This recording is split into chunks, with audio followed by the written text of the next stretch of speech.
ಬಾ ಅನನ್ಯ, ಯಾರನ್ನಾದ್ರೂ ಫೂಲ್ ಮಾಡೋಣ. ಒಬ್ಬರನ್ನ ಫೂಲ್ ಮಾಡ್ಬೇಕಂದ್ರೆ ಇವಳಿಗೆ ತುಂಬಾನೇ ಇಷ್ಟ. ಮನೆಗೆ ಹೋಗೋಣ ಬಾ. ಅರೆ ಹೋಗೋಣ, ಫಸ್ಟ್ ಯಾರನ್ನಾದ್ರೂ ಫೂಲ್ ಮಾಡೋಣ ಕಣೆ. ಅಯ್ಯೋ ಬೇಡ ಬೇಡ, ನೀನೇನಾದ್ರೂ ಈ ತರ ತಪ್ಪು ಕೆಲ್ಸಗಳು ಮಾಡ್ತೀಯ ಮತ್ತೆ ನಾನ್ ಬಯಸ್ಕೋಬೇಕು. ನೋಡ್ದೆ ಅಲ್ವಾ ನಿನ್ನೆ ಪಕ್ಕದ ಮನೆ ಆಂಟಿ ಏನಂದ್ರಂತ? ಯಾಕೆ ಏನಂದ್ರು? ಹಾ, ಇವತ್ ನಿನ್ಗೆ ಬುದ್ಧಿ ಕಲಿಸ್ತೀನಿ ಅಂತ ಹೇಳಿದ್ರು. ಏನ್ ಮಾಡ್ದೆ ನೀನು? ಅರೆ ಏನೂ ಇಲ್ಲ, ತುಂಬಾ ಹೊರಗ್ ಮಾಡ್ತಿದ್ದಾಳೆ ಅಂತ ಅವಳು ನಡ್ಕೊಂಬರೋ ಜಾಗದಲ್ಲಿ ಎಣ್ಣೆ ಹುಯ್ದ್ಬಿಟ್ಟೆ. ಮತ್ತೆ ಏನ್ ಅನ್ಕೊಂಡೆ, ಅಮ್ಮನ ಹತ್ರ ಹೇಳ್ತಾಳೇನೋ ಅಂತ ಅನ್ಕೊಂಡೆ. ಹಾಗ್ ನಾನು ಅಂದೆ, ನಾನ್ ನೋಡ್ಕೋತೀನಿ ಬಿಡು ಅಂತ. ನನ್ನ ಹೆಸರು ಅನನ್ಯ ಅನನ್ಯ ಅಂತ ಅನ್ಬಿಟ್ಟೆ. ಹಂಗಂತ ಹೇಳಿದ ತಕ್ಷಣ ಸುಕನ್ಯನ ಹೊಡಿಯೋದಕ್ಕೆ ಅನನ್ಯ ಓಡೋಗ್ತಾಳೆ. ಮತ್ತೆ ಸುಕನ್ಯಾ ಅವಳ ಹತ್ರ ತಪ್ಸ್ಕೊಂಡ್ ಮನೆ ಕಡೆ ಓಡ್ತಾಳೆ. ಅವರಿಬ್ರು ಅಕ್ಕ ತಂಗಿ, ಅದು ಮಾತ್ರ ಅಲ್ದೆ ಅವರಿಬ್ರು ಟ್ವಿನ್ಸ್ ಆಗಿದ್ರು. ಆದ್ರಿಂದ ಅವರಿಬ್ರ ಮಧ್ಯೆ ಡಿಫ್ರೆನ್ಸ್ ಕಂಡುಹಿಡಿಯೋದು ಕಷ್ಟ. ಒಂದೊಂದ್ಸಲ ಅವ್ರ ಅಪ್ಪ ಅಮ್ಮ ಕೂಡ ಅವರಿಬ್ಬರನ್ನ ಕಂಡುಹಿಡಿಯೋದಲ್ಲಿ ಕಷ್ಟ ಪಡ್ತಿದ್ರು. ಆ ವಿಷಯದಲ್ಲಿ ಸುಕನ್ಯಾ ಅಡ್ವಾಂಟೇಜ್ ತಗೋತಿದ್ಲು.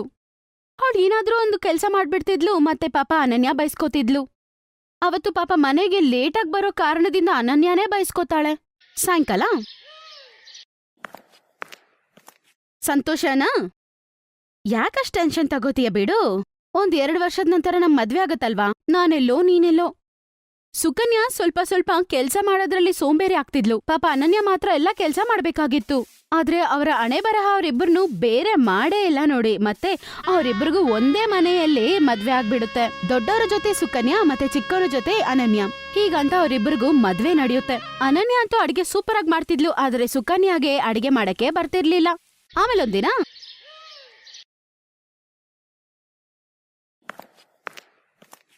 ಅರೇ ಕುತ್ಕೊಂಡ್ ಟಿವಿ ನೋಡ್ತಿದೀಯಾ? ಹೋಗಿ ಬಟ್ಟೆ ಅನ್ನಾದ್ರೂ ವಾಶ್ ಮಾಡು. ಅರೇ ಅನನ್ಯಾಗ್ ಹೇಳಿ ಅತ್ಗೆ, ಬೆಳಗ್ಗಿಂದ ಎಲ್ಲ ಕೆಲ್ಸ ನಾನೇ ಮಾಡ್ತಿದ್ದೀನಲ್ವಾ. ಪಾತ್ರೆ ತೊಳೆದು ಅಡ್ಗೆ ಬೇರೆ ಮಾಡ್ಬಿಟ್ ಬಂದಿದ್ದೀನಿ. ಅಚ್ಚಚ್ಚೋ, ಸಾರಿ ಬಾ, ಇದೆಲ್ಲ ಅನನ್ಯ ಮಾಡಿದ್ಲಂತ ಅನ್ಕೊಂಡೆ ಕಣಮ್ಮ. ಅಯ್ಯೋ ಇಲ್ಲಲ್ಲ ಅತ್ತೆ, ಎಲ್ಲ ಕೆಲ್ಸ ನಾನೇ ಮಾಡಿದ್ದು. ಅವಳು ಇವಾಗ ತಾನೇ ಅವಳ ರೂಮಿಂದ ಆಚೆ ಬರ್ತಿದ್ದಾಳೆ. ಹೌದಾ? ಇರು, ಇವಾಗ್ಲೇ ನೋಡ್ಕೋತೀನಿ ಅವಳ ಕತೆನ. ಅವಳು ಕೋಪದಿಂದ ಅನನ್ಯ ಹತ್ರ ಹೋಗ್ತಾಳೆ. ಮತ್ತೆ ಬೆಳಗಿಂದ ಟಿವಿ ನೋಡೋದು ಮಲ್ಕೊಳ್ಳೋದು, ಇವಾಗ್ ಬಂದು ಗುಡಿಸ್ತಿದ್ದಾಳೆ. ಅಯ್ಯೋ ಅತ್ತೆ, ಬಾಯ್ ಮುಚ್ಚು. ನಿಮ್ಮಕ್ಕನ್ ನೋಡ್ದ್ಯಾ? ಎಲ್ಲ ಕೆಲ್ಸ ಮಾಡಿ ಮುಗ್ಸಿದಾಳೆ. ಎಷ್ಟು ಕೆಲ್ಸ ಮಾಡಿದ್ದಾಳೆ. ಆಗ ಅನನ್ಯಕ್ ಚೆನ್ನಾಗ್ ಅರ್ಥ ಆಗತ್ತೆ ಅವ್ರ ಅತ್ತೆನ ಕೂಡ ಸುಕನ್ಯಾ ಫೂಲ್ ಮಾಡಿದಾಳಂತ. ಈಗ ಅವಳಿಗೆ ಏನ್ ಮಾಡೋದು ಅಂತ ಅರ್ಥ ಆಗ್ತಿಲ್ಲ. ಅವ್ರ ಅತ್ತೆಗೆ ಏನಂತ ಹೇಳಕ್ಕಾಗತ್ತೆ, ಅದಕ್ಕೆ ಅವಳು ಏನು ಹೇಳ್ದೆ ಕೆಲ್ಸ ಮಾಡ್ಕೋತಿರ್ತಾಳೆ. ಪಾಪ ಅವಳು ಬೆಳಗಿಂದ ಸಾಯಂಕಾಲದವರೆಗೂ ಮನೆ ಕೆಲ್ಸ ಮಾಡ್ತಿರ್ತಾಳೆ. ಪಾಪ ಆದ್ರೂ ಕೂಡ ಅವಳೆ ಅತ್ತೆ ಹತ್ರ ಬಯಸ್ಕೋಬೇಕಾಗಿತ್ತು. ಮತ್ತೊಂದಿನ, ಬಾಮ್ಮ ಸೊಸೆ, ಇವತ್ತು ಕಿಚನಲ್ಲಿ ನನ್ ಜೊತೆ ಸೇರ್ಕೊಂಡು ಅಡಿಗೆ ಮಾಡುವಂತೆ. ಸರಿ ಅತ್ತೆ, ನೀವು ನಡೀರಿ, ಬರ್ತೀನಿ. ಅವ್ರ ಅತ್ತೆಯನ್ನು ಕಿಚನ್ ಒಳಗಡೆ ಹೋಗ್ತಾರೆ. ತಕ್ಷಣ ಸುಕನ್ಯಾ ಅನನ್ಯ ಹತ್ರ ಹೋಗಿ ಹೀಗಂತಾಳೆ, ಅನನ್ಯ, ಅತ್ತೆ ನಿನ್ನ ಕಿಚನ್ಗೆ ಬರಕ್ ಹೇಳ್ತಿದ್ದಾರೆ, ಹೋಗು. ಹಾ, ಈಗ್ಲೇ ಹೋಗ್ತೀನಿ. ಮತ್ತೊಂದ್ಸಲ ಅವಳು ಅನನ್ಯನ ಫೂಲ್ ಮಾಡ್ಬಿಡ್ತಾಳೆ. ಅವಳಿಗೆ ಗೊತ್ತಿರಲ್ಲ ಪಾಪ ಅನನ್ಯನ ಕರ್ದಿಲ್ಲ, ಸುಕನ್ಯಾನೇ ಅವ್ರ ಅತ್ತೆ ಅಡ್ಗೆ ಮಾಡೋದಕ್ಕೆ ಕರ್ದಿರ್ತಾರೆ ಅಂತ. ಬಂದ್ಯಾ? ಸರಿ ಬಾಬಾ, ನೀನು ಚಪಾತಿಗೆ ಹಿಟ್ಟನ್ನು ರೆಡಿ ಮಾಡು, ನಾನು ತರಕಾರಿ ಕಟ್ ಮಾಡ್ತೀನಿ. ಸರಿ ಅತ್ತೆ. ಅನನ್ಯ ತುಂಬಾ ಬೇಗ ಚಪಾತಿಗೆ ಹಿಟ್ಟನ್ನ ರೆಡಿ ಮಾಡ್ಬಿಡ್ತಾಳೆ. ಅವ್ರ ಅತ್ತೆ ನೋಡಿ ತುಂಬಾ ಸಂತೋಷ ಪಡ್ತಾರೆ. ಇಷ್ಟು ಚೆನ್ನಾಗಿ ನೀನು ಹಿಟ್ಟನ್ನ ರೆಡಿ ಮಾಡ್ಬಿಟ್ಟೆ ಅಲ್ಲ ತಾಯಿ, ಅದು ಇಷ್ಟು ಫಾಸ್ಟ್ ಆಗಿ. ನೀನ್ ಯಾಕೆ ಅನನ್ಯಾಗ್ ಹೇಳ್ಕೊಡ್ಬಾರ್ದು? ಅವಳಿಗೆ ಏನ್ ಕೆಲ್ಸಾನೂ ಬರಲ್ಲ. ಈಗ ಅನನ್ಯಾಗ ಅರ್ಥ ಆಗುತ್ತೆ, ಅವಳನ್ನ ಸುಕನ್ಯಾ ಅಂತ ಅನ್ಕೊಂಡಿದ್ದಾರೆ ಅವ್ರ ಅತ್ತೆ ಅಂತ. ಸುಕನ್ಯಾ ಬೇಕಂತಾನೆ ಅನನ್ಯಾನ ಕೆಲ್ಸ ಮಾಡೋದಕ್ಕೆ ಕಿಚನ್ಗೆ ಕಳ್ಸಿದಾಳೆ ಅಂತ ಅವಳಿಗೆ ಅರ್ಥ ಆಗ್ಬಿಡುತ್ತೆ. ಸುಕನ್ಯಾ ಮೇಲೆ ಅವಳಿಗೆ ತುಂಬಾ ಕೋಪ ಬರುತ್ತೆ, ಆದ್ರೆ ಏನು ಹೇಳಿಲ್ಲ. ಸರ್ಲನ ದೃಷ್ಟಿಯಲ್ಲಿ ಮನೆ ಕೆಲ್ಸ ಎಲ್ಲಾನು ಸುಕನ್ಯಾನೇ ಮಾಡ್ತಿದ್ಲು. ಕಿಚನ್ ಕೂಡ ಸುಕನ್ಯಾನೇ ನೋಡ್ಕೋತಿದ್ಲು. ಆದ್ರೆ ಅನನ್ಯಾಗ್ ಪಾಪ ಏನ್ ಕೆಲ್ಸ ಬರೋದಿಲ್ಲ, ಹಂಗಂತ ಅವ್ರ ಅತ್ತೆ ಯಾವಾಗ್ಲೂ ಅನ್ಕೋತಾ ಇದ್ಲು. ಮತ್ತೊಂದಿನ, ಅಮ್ಮ ಸುಕನ್ಯಾ, ಹೇಳಿ ಅತ್ತೆ. ನೀನವತ್ತು ಹಲ್ವಾ ಮಾಡಿದ್ದೆ ಅಲ್ವಮ್ಮ, ಅದು ತುಂಬಾ ಚೆನ್ನಾಗಿತ್ತು. ನನಗೆ ಅದು ತಿನ್ಬೇಕು ಅಂತ ಅನ್ಸ್ತಿದೆ. ನೀನು ಮತ್ತೊಂದ್ಸಲ ಮಾಡ್ಕೊಡ್ತೀಯಾ? ಅಯ್ಯೋ ಅದೇನ್ ದೊಡ್ಡ ವಿಷಯನಾ? ನೀವೋಗ್ ಟಿವಿ ನೋಡ್ತೀರಿ, ನಾನ್ ಚಟ್ ಅಂತ ಮಾಡಿ ತಗೊಂಬರ್ತೀನಿ. ಆಹಾ, ನಾನು ತಿನ್ಬೇಕ್ ಅನ್ಕೊಂಡಿದೀನಿ, ಆದ್ರೆ ಹಲ್ವಾ ಮಾಡೋದ್ ಹೆಂಗೆ ಅಂತನೂ ಕಲ್ತ್ಕೋಬೇಕು. ನಾನು ನಿನ್ ಜೊತೆ ಬರ್ತೀನಿ ಬಾ. ನೀನ್ ಹೆಂಗ್ ಮಾಡ್ತೀಯ ಅಂತ ನೋಡಿ ಕಲ್ತ್ಕೋತೀನಿ. ಅದು ನೀವ್ ಕುತ್ಕೊಳ್ಳಿ ಅತ್ತೆ. ಅರೆ ಬಾ, ನಾವಿಬ್ರು ಸೇರ್ಕೊಂಡ್ ಮಾಡೋಣ. ಸುಕನ್ಯಾ ಸರಿಯಾಗಿ ಸಿಕ್ಕಾಕೊಂಡಿದ್ದಾಳೆ. ಅವ್ರ ಅತ್ತೆ ಏನೋ ಸುಕನ್ಯಾನೇ ಮನೆ ಕೆಲ್ಸ ಮಾಡ್ತಾಳೆ, ಕಿಚನ್ನ ನೋಡ್ಕೋತಾಳೆ ಅಂತ ಅನ್ಕೊಂಡಿರ್ತಾರೆ. ಆದ್ರೆ ಸುಕನ್ಯಾ ಇವತ್ತಿನವರೆಗೂ ಯಾವಾಗ್ಲೂ ಒಂದ್ ಕೆಲ್ಸನೂ ಮಾಡಿರೋದಿಲ್ಲ. ಆದ್ರೆ ಸುಕನ್ಯಾ ಸೋತೋಗಿರೋದು ಹೆಂಗ್ ಒಪ್ಕೋತಾಳೆ? ಅದೇ ಸಮಯದಲ್ಲಿ ಅವಳಿಗೆ ಒಂದ್ ಐಡಿಯಾ ಬರುತ್ತೆ. ಸರಿ ಅತ್ತೆ, ನಾನು ಎಲ್ಲ ರೆಡಿ ಮಾಡ್ತಿರ್ತೀನಿ, ನೀವ್ ಹೋಗಿ ಬಾದಾಮ್ ತಗೊಂಡ್ ಬನ್ನಿ. ಅಯ್ಯೋ ನನ್ನ ರೂಮ್ಗೆ ಹೋಗ್ಬೇಕಮ್ಮ ಬಾದಾಮ್ ತರಕ್ಕೆ. ಅಲ್ಲೇ ನಿಮ್ ಮಾವ ತಂದಿಟ್ಟಿದ್ದಾರೆ. ಸರಿ ಆಯ್ತು, ತಗೊಂಡ್ ಬರ್ತೀನಿ. ಅವ್ರತ್ತೆ ರೂಮ್ಗೆ ಹೋಗಿದ ತಕ್ಷಣ ಅಲ್ಲಿಗೆ ಅನನ್ಯ ಬರ್ತಾಳೆ. ಸುಕನ್ಯಾ ಹಾಕೊಂಡಿರುವ ಸೀರೆನೇ ಹಾಕೊಂಡಿರ್ತಾಳೆ. ನೀನ್ ಹೋಗು, ನಾನ್ ನೋಡ್ಕೋತೀನಿ. ನಿಜನಾ? ಆಹಾ, ನನಗ್ ಗೊತ್ತು ನಿನ್ಗೆ ಅಲ್ವಾ ಮಾಡಕ್ ಬರುತ್ತೋ ಇಲ್ವೋ ಅಂತ. ಅತ್ತೆ ಬರ್ಷೊತ್ತಿಗೆ ಹೋಗಿ ಇಲ್ಲಿಂದ. ಪಾಪ ಅಕ್ಕ ಬೈಸ್ಕೊಳ್ಳೋದು ಅವಳಿಗೆ ಇಷ್ಟ ಇರ್ಲಿಲ್ಲ. ಅದಕ್ಕೆ ಸುಕನ್ಯಾ ಆಗಿ ಅವಳು ಅಡ್ಗೆ ಮಾಡ್ತಾಳೆ. ಸುಕನ್ಯಾ ಆಗಿ ಬದ್ಲಾಗಿ ಅತ್ತೆಗೆ ಅಲ್ವಾ ಮಾಡಕ್ ಹೇಳ್ಕೊಡ್ತಾಳೆ. ಹಲ್ವಾ ಅಷ್ಟು ರುಚಿಯಾಗಿ ಬಂದಿರುತ್ತೆ. ಸುಕನ್ಯಾ ಮಾಡೋ ಈ ಕೆಲ್ಸ ಎಲ್ಲ ನೋಡಿ ಅವ್ರ ಅತ್ತೆಗೆ ತುಂಬಾನೇ ಇಷ್ಟ ಆಗುತ್ತೆ. ಹೋಗ್ತಿದ್ದಂಗ್ಲೇ ಸರಳಾ ಅನನ್ಯ ಹತ್ರ ಅಂತಾರೆ, ಅಮ್ಮ ಸುಕನ್ಯಾ, ನಿನ್ನ ತಂಗಿಗೆ ಕೂಡ ಹೇಳ್ಕೊಡು. ಅವಳನ್ನ ನೋಡಿದ್ರೇನೆ ಕೋಪ ಬರುತ್ತೆ. ಏನೋ ಅಮ್ಮ, ನೀವಿಬ್ರು ಒಂದೇ ಸಲ ಒಂದೇ ತಾಯಿ ಹೊಟ್ಟೆಯಲ್ಲಿ ಹುಟ್ಟಿದ್ದೀರಾ, ಆದ್ರೆ ಎಷ್ಟು ಡಿಫ್ರೆನ್ಸ್ ಇದೆ ನಿಮ್ಮಿಬ್ರಲ್ಲಿ. ಸರಳಾ ಹೇಳಿದ್ ಮಾತು ಕೇಳಿ ಪಾಪ ಅವಳಿಗೆ ಬೇಜಾರಾಗತ್ತೆ. ನಿಜ ಏನು ಅಂತ ಹೇಳ್ಬೇಕು ಅಂತ ಅನ್ಕೋತಾಳೆ. ಆದ್ರೆ ಅವ್ರ ಅಕ್ಕನ ಯೋಚನೆ ಮಾಡಿ ಅವಳು ಏನೂ ಹೇಳೋದಿಲ್ಲ. ಮಾರನೇ ದಿನ ಬೆಳಗ್ಗೆ ಸುಕನ್ಯಾ ಎದ್ದಿದ ತಕ್ಷಣ ಕಿಚನ್ಗೆ ಹೋಗ್ತಿರ್ತಾಳೆ. ಆಗ ಸರಳಾ ಬಂದು ಕೈ ಹಿಡ್ಕೋತಾಳೆ. ಅಯ್ಯೋ ಅತ್ತೆ, ಏನಾಯ್ತು? ನಾನಿವತ್ತು ನಿನ್ ಕೈ ಬಿಡಂಗಿಲ್ಲ. ದಿನಾ ನೀನ್ ನನ್ನತ್ರ ಸುಳ್ಳು ಹೇಳಿದ್ಯಾ. ನಿನ್ಗೆ ಏನೂ ಬರೋದಿಲ್ಲ. ಅದು ಮಾತ್ರ ಅಲ್ದೆ ನಿನ್ ತಂಗಿ ಮಾಡೋ ಕೆಲ್ಸದಲ್ಲಿ ನೀನ್ ಮಾಡಿದ್ಯಾ ಅಂತ ಹೇಳ್ಕೊಂಡು ನೀನು ಒಳ್ಳೆ ಹೆಸರು ತಗೊಂಡಿದ್ಯಾ. ಅದು ಮಾತ್ರ ಅಲ್ದೆ ಪಾಪ ಅವಳು ಬೈಸ್ಕೊಂಡಿದ್ದಾಳೆ ನನ್ನತ್ರ. ಅದು ಮಾತ್ರ ಅಲ್ದೆ ಮನೆ ಕೆಲ್ಸ ಎಲ್ಲ ಮಾಡ್ಬೇಕಾಗಿತ್ತವಳು. ಸರಳಾ ಚೆನ್ನಾಗ್ ಬೈತಾ ಇರ್ತಾಳೆ. ಆಗ ಸುಕನ್ಯಾ ಮತ್ತೆ ಸುಳ್ಳು ಹೇಳಿ ತಪ್ಸ್ಕೊಳ್ಳೋದಕ್ಕೆ ಟ್ರೈ ಮಾಡ್ತಾಳೆ. ಅಯ್ಯೋ ಇಲ್ಲ ಅತ್ತೆ, ನಾನ್ ಯಾಕೆ ಸುಳ್ಳು ಹೇಳಿ? ನಾನ್ ಕೆಲ್ಸ ಮಾಡ್ತಿದ್ದೀನಲ್ವಾ. ನಾನ್ ನಿಮ್ ಜೊತೆ ನಿಂತ್ಕೊಂಡ್ ನಿನ್ನೆ ಫುಲ್ಲಾಗಿ ಅಲ್ವಾಲ ಮಾಡ್ದೆ ಅಲ್ವಾ. ನೀವ್ ಕೂಡ ಪಕ್ಕದಲ್ಲೇ ಇದ್ರಿ.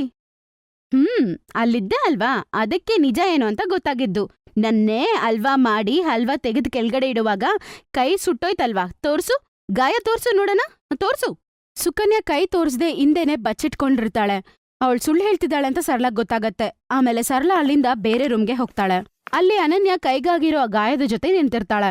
ಸರಳಾ ಅವಳ ತಲೆ ಮೇಲೆ ಕೈ ಇಟ್ಟು ತುಂಬಾ ಪ್ರೀತಿಯಿಂದ ಹೀಗಂತಾಳೆ, ನೋಡು ನನ್ನ ಕ್ಷಮಿಸಮ್ಮ ತಾಯಿ.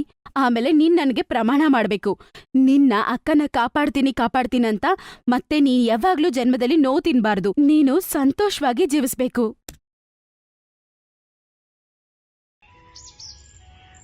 ನೂರ್ಪುರ್ ಗ್ರಾಮದಲ್ಲಿ ಸೀಮಾ ಮತ್ತೆ ಅಂಕು ಜೀವಿಸ್ತಿದ್ರು. ಅವರು ಹುಟ್ಟಾಗ್ಲಿಂದೇ ಅನಾಥರು. ಅವ್ರ ಅಪ್ಪ ಅಮ್ಮ ಅವರು ಚಿಕ್ಕವಾಗ್ಲೇ ಸತ್ತೋಗಿರ್ತಾರೆ. ಸ್ಕ್ರಾಪ್ ಅನ್ನ ಎತ್ಕೊಂಡೋಗಿ ಮಾರೋ ಕೆಲ್ಸ ಮಾಡ್ತಿರ್ತಾರೆ. ಅಕ್ಕ, ಸುಮಾರು ದಿನ ಆಯ್ತು, ಏನು ತಿಂದೇ ಇಲ್ಲ. ಒಳ್ಳೆ ಊಟ ಮಾಡೋಣ. ಅಯ್ಯೋ ಅಷ್ಟೇನಾ, ಬಾರೋ ನಾನ್ ಕೊಡಿಸ್ತೀನಿ. ಇಬ್ರು ಕಲ್ಲು ಹಲ್ವಾಯಿ ಅಂಗಡಿಗೆ ಹೋಗಿ ಇಬ್ರು ಸಮೋಸ ತಿಂತಾರೆ. ಅಕ್ಕ, ತುಂಬಾ ಸಂತೋಷ ಆಯ್ತು. ಇದೇ ರೀತಿ ದಿನ ಊಟ ಸಿಕ್ಕಿದ್ರೆ ತುಂಬಾ ಸಂತೋಷ ಆಗುತ್ತೆ. ಇಲ್ಲ ಅಣ್ಣ, ದಿನ ಈ ತರ ಆಹಾರ ನಾವ್ ತಿನ್ನಕ್ಕಾಗೋದಿಲ್ಲ. ನಮ್ಮ ಹತ್ರ ಎಷ್ಟಿದ್ಯೋ ಅಷ್ಟಲ್ಲೇ ಜೀವನ ಸಾಗಿಸ್ಬೇಕು. ಸ್ವಲ್ಪ ದಿನದ ನಂತರ ಆ ಊರಲ್ಲಿ ಜೋರ್ ಮಳೆ ಬರುತ್ತೆ. ಮತ್ತೆ ಅವ್ರ ಮನೆ ಕೂಡ ನೀರಲ್ಲಿ ಒಡ್ಕೊಂಡು ಹೋಗುತ್ತೆ. ಅವ್ರ ವಸ್ತುಗಳು ಕೂಡ ಇರಲ್ಲ. ಅಕ್ಕ, ಅಳ್ಬೇಡಿ ಅಕ್ಕ. ಸಾವ್ಕಾರ ಹತ್ರ ಹೋಗಿ ನಾವು ಹೇಳೋಣ. ಅವ್ರು ನಮಗೆ ಖಂಡಿತ ಸಹಾಯ ಮಾಡೇ ಮಾಡ್ತಾರೆ. ಆ ಸೇಟು ತುಂಬಾ ಕೆಟ್ಟವನು. ಅವನು ದೊಡ್ಡ ಕಂಜೂಸ್ ಅಲ್ವಾ ಕಣೋ. ಅವನ್ ಏನ್ ಸಹಾಯ ಮಾಡ್ತಾನೆ ನಮ್ಗೆ ಹೇಳು. ಸರಿ ಅಕ್ಕ, ಒಂದ್ಸತಿ ಹೋಗಿ ನಮ್ಮ ಕಷ್ಟವನ್ನ ಹೇಳ್ಕೊಳ್ಳೋಣ. ಅವನ ಸೇಟ್ ತುಂಬಾನೇ ಕೆಟ್ಟವನು.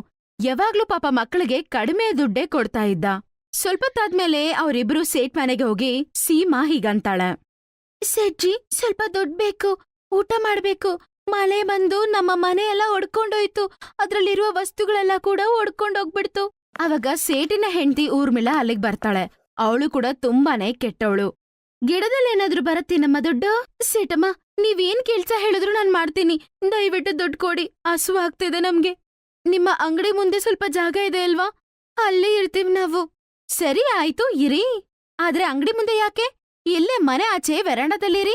ಆದ್ರೆ ಮನೆಯಲ್ಲಿ ಎಲ್ಲ ಕೆಲ್ಸ ನೀವೇ ಮಾಡ್ಬೇಕಾಯ್ತಾ? ಇರೋದಕ್ಕೆ ಜಾಗ ಕೊಟ್ಟು 2 ಹೊತ್ತು ಊಟ ಕೂಡ ಕೊಡ್ತೀನಿ, ಅರ್ಥ ಆಯ್ತಾ? ಸರಿ ಸೇಟಮ್ಮ, ನಮ್ಗೆ ಒಪ್ಪಿಗೆನೆ. ಮಳೆಗಾಲ ಆಗಿತ್ತು.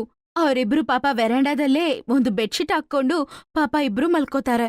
ಮಾರನೇ ದಿನ ಬೆಳಗ್ಗೆ ಎಲ್ಲ ಕೆಲ್ಸ ಮಾಡಿ ಎಲ್ಲ ಸ್ಕ್ರಾಪ್ ಏನಾದ್ರೂ ಸಿಗುತ್ತೇನೋ ಹುಡ್ಕೊಂಬರಕ್ ಹೋಗ್ತಾರೆ.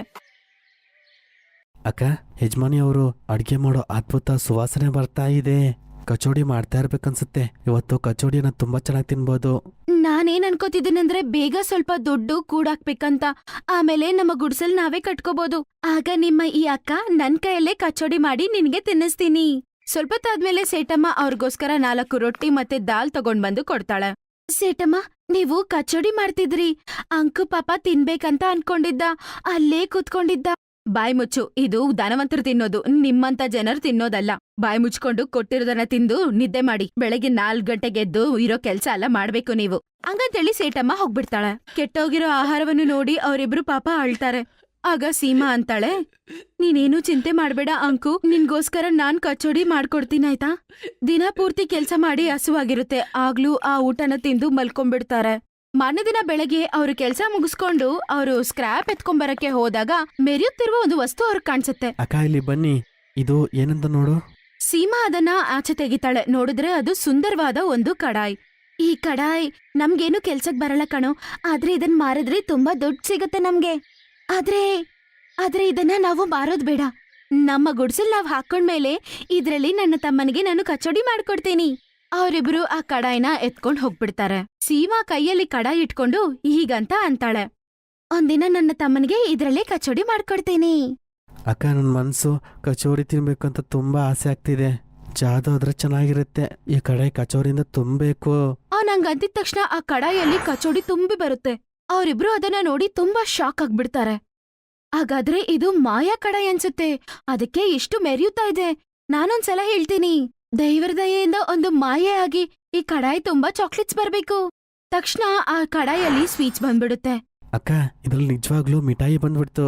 ನಂಗೆ ವೇಟ್ ಮಾಡಕ್ಕೆ ಆಗ್ತಾ ಇಲ್ಲ. ಸಾವ್ಕಾರ ಮತ್ತು ಸಾವ್ಕಾರಮ್ಮ ನಿದ್ದೆ ಮಾಡ್ಬಿಟ್ರು. ನಾವ್ ಬೇಗ ಇದನ್ನ ತಿಂದ್ಬಿಡಣ. ಸೇಟಮ್ಮ ಕೊಟ್ಟಿರುವ ಆಹಾರವನ್ನು ಅವರು ಹಸುಗೆ ಹಾಕಿ ಅವ್ರು ಬೇಕಾಗಿರೋ ಆಹಾರ ಅವ್ರು ತಿಂತಾರೆ. ಮತ್ತೆ ಅಲ್ಲೇ ಆ ಕಡಾಯಿನ ಅವರು ಬಚ್ಚಿಟ್ಬಿಡ್ತಾರೆ. ಅವ್ರಿಗೆ ಹಸುವಾದಾಗೆಲ್ಲ ಅವ್ರಿಗೇನ್ ತಿನ್ಬೇಕನ್ಸತ್ತೋ ಅದನ್ನ ಕಡಾಯಿ ಹತ್ರ ಕೇಳ್ತಿದ್ರು. ಸೇಟಮ್ಮ ಕೊಡುವ ಎಲ್ಲ ಆಹಾರವನ್ನು ಅವರು ಹಸುಗಾಕ್ಬಿಡ್ತಾ ಇದ್ರು. ಮಾರನೇ ದಿನ ಮನೆಯಲ್ಲಿ ಸೇಟಮ್ಮ ಸೇಟ್ ಹತ್ರ ಈಗಂತ ಅಂತಾರ, ನಾನ್ ಇವ್ರಿಬ್ರಿಗೂ ಕೆಟ್ಟೋಗಿರೋ ಆಹಾರ ಕೊಡ್ತಿದ್ದೀನಿ. ಅದನ್ ತಿಂದು ಇವ್ರಿಬ್ರು ಹೆಂಗ್ರಿ ಹೀಗ ಆರೋಗ್ಯವಾಗಿದ್ದಾರೆ, ಇವ್ರು ಅನಾರೋಗ್ಯ ಆಗ್ತಾರೆ ಅಂತ ಅನ್ಕೊಂಡಿದ್ದೆ. ಸರಿಯಾಗಿ ಹೇಳ್ದೆ ಕಣೆ. ನಾನು ನೋಡ್ತಾ ಇದ್ದೀನಿ, ಸ್ವಲ್ಪ ದಿನದಿಂದ ಅವರ ಆರೋಗ್ಯ ತುಂಬಾ ಚೆನ್ನಾಗಾಗ್ತಾ ಇದೆ. ಇದ್ದಕ್ಕಿದ್ದಂತೆ ಅವರ ಕೈಗೆ ಖಜಾನೆ ಏನಾದ್ರೂ ಸಿಕ್ಬಿಡ್ತಾ?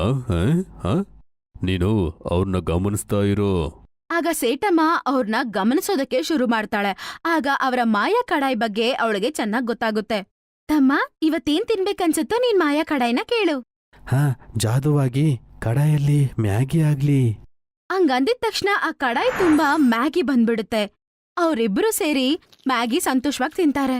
ಈಗ ಅರ್ಥ ಆಯ್ತು, ನಮ್ಮಂತ ಧನವಂತರ ತಿನ್ನ ಆಹಾರನ ನಿಮ್ಮಂತ ಬಡವರ್ಗ್ ಕೊಡ್ತಿರೋದು ಮಾಯಾ ಕಡಾಯ. ಇದನ್ನ ನಾನು ಖಂಡಿತ ಕಳ್ತನ ಮಾಡ್ಬೇಕು. ಅವಳಿಗೆ ಚಾನ್ಸ್ ಸಿಕ್ಕಿದ ತಕ್ಷಣ ಅವಳು ಆ ಕಡಾಯಿನ ಕಳ್ತನ ಮಾಡ್ತಾಳೆ. ನೋಡ್ರಿ, ಆ ಮಕ್ಕಳಿಗೆ ಇದೇ ದೊಡ್ಡ ಆಯುಧ ಆಗಿದೆ. ಅದನ್ನ ನಾನೀಗ ಕಳ್ತನ ಮಾಡ್ಕೊಂಡ್ ಬಂದ್ಬಿಟ್ಟೆ. ನೋಡಿ, ಬಿಸಿ ಬಿಸಿ ಪಕ್ವಾನ್ ನಿಮ್ಗೋಸ್ಕರ ಮಾಡ್ಕೊಡ್ತೀನಿ.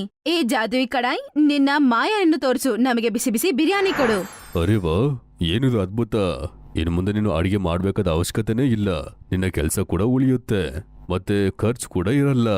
ಬಿರಿಯಾನಿ ತಿಂದು ತುಂಬಾ ಸಂತೋಷ ಆಯ್ತು. ಈಗ ಬಿಸಿ ಬಿಸಿ ಹಾಲ್ ಸಿಕ್ಕಿದ್ರೆ ಸಾಕು, ತುಂಬಾ ಚೆನ್ನಾಗಿರುತ್ತೆ. ಈಗ ನೋಡಿ, ಏ ಮಾಯಾ ಕಡಾಯ್, ಬಿಸಿ ಬಿಸಿ ಹಾಲನ್ನು ನಮಗೆ ಈಗ್ಲೇ ಕೊಡು. ಅದನ್ನ ನೋಡಿದ ತಕ್ಷಣ ಅವಳು ಹೀಗಂತಾಳೆ, ಏ ಮಾಯಾ ಕಡಾಯ್, ನಮ್ಗೆ ಇಲ್ಲಿ ಶಾಶ್ವತವಾಗಿ ಬಿಸಿ ಹಾಲು ಸಿಗ್ತಾನೆ ಇರ್ಬೇಕು. ಅಲ್ಲಿ ಮನೆ ತುಂಬಾ ಬಿಸಿ ಬಿಸಿ ಹಾಲು ಬರಕ್ಕೆ ಶುರು ಆಗತ್ತೆ. ಅವ್ರಿಬ್ರ ಕಾಲು ಕೂಡ ಸುಡಕ್ಕೆ ಶುರು ಆಗತ್ತೆ. ಅರೆ ಸಾಕು ಸಾಕು, ನಿಲ್ಸು, ಬೇಗ ಹಾಲನ್ನು ನಿಲ್ಲಿಸು ಮಾಯಾ ಕಡಾಯ್. ಅವರ ಕಾಲುಗಳು ಎಲ್ಲ ಬಿಸಿ ಬಿಸಿ ಹಾಲಲ್ಲಿ ಸುಟ್ಟೋಗುತ್ತೆ. ಆದ್ರೆ ಇದ್ರ ಬಗ್ಗೆ ಯಾರಿಗೂ ಗೊತ್ತಾಗ್ಬಾರ್ದಂತ ಹೇಳಿ ಅವರಿಬ್ರು ಬಾಯಿಗಳನ್ನ ಮುಚ್ಕೊಂಡಿರ್ತಾರೆ. ಅವಳು ಇದನ್ನೆಲ್ಲ ನೋಡಿ ಬಾಗ್ಲತ್ರ ನಿಂತ್ಕೊಂಡು ಸೀಮಾ ಹೀಗಂತಾಳೆ, ನಿಮ್ಮ ಅತಿ ಆಸೆಯಿಂದ ಇವತ್ತು ನಿಮ್ಗೆ ಒಳ್ಳೆ ಬುದ್ಧಿ ಸಿಕ್ತಲ್ವಾ?